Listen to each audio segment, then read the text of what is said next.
I sit in my kitchen watching as art and life chase after each other around and around in a circle.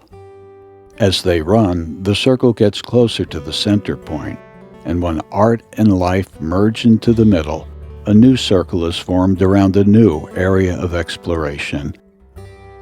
Today, I write ideas about violence. Heather, my child self, sits on the table, reads what I have written, and gives me a loud "No!" Why not, Heather? This is really good writing, and I feel compelled to express my feelings on a critically important subject. For what purpose? Demands Heather. For the purpose of exploration, I declare. Not at the cost of energizing violence. Heather, I reject the idea that I cannot talk about subjects that are overwhelming us. Heather explains, you are filling a space. Put what you want in that space, not more of what you don't want.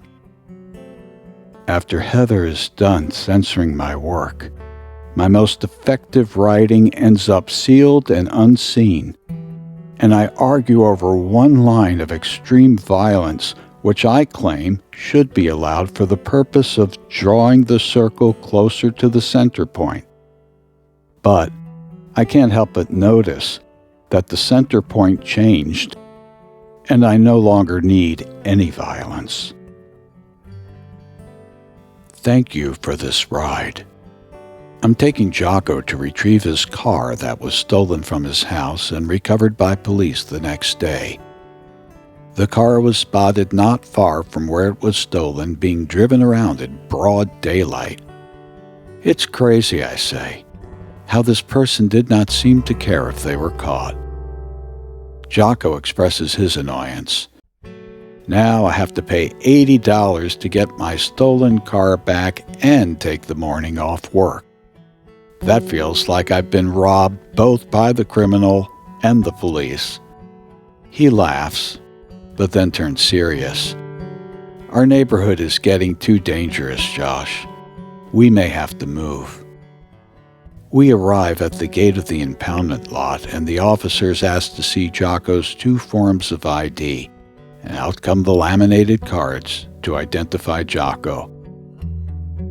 As I wait to confirm that Jocko can drive his car from the lot, my mind goes back to my dining room, where I look up to notice a family of deer meandering in my suburban backyard.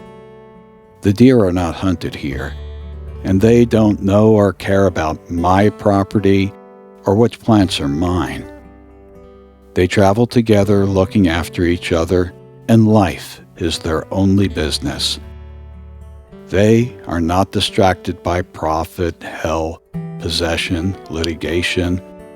It's all worked out in a system of instinct, which is not theirs to own. But these deer simply don't go to the parts of town where they could get shot. Jerry Garcia once said in an interview, fighting about war is just like fighting about peace. A war is a war, a fight is a fight, and a struggle is a struggle, and if you put yourself in that position, you're going to have to pay the dues. That's why we never wrote any anti-war songs. It's because, like, why participate on any level? Why give war any energy? Any energy you give it glamorizes it.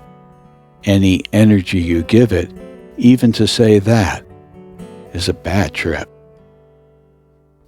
Jocko signals for me to go ahead. I wave and express my sorrow for his troubles. He explains to me, I don't let these distractions ruin my good time.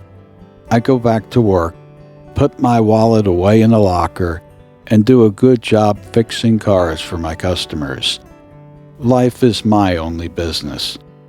I don't own these troubles, and I certainly don't let them own me. Heather is right. My center is shifted, and I fill space with those things that I value in life. Life itself is my only business.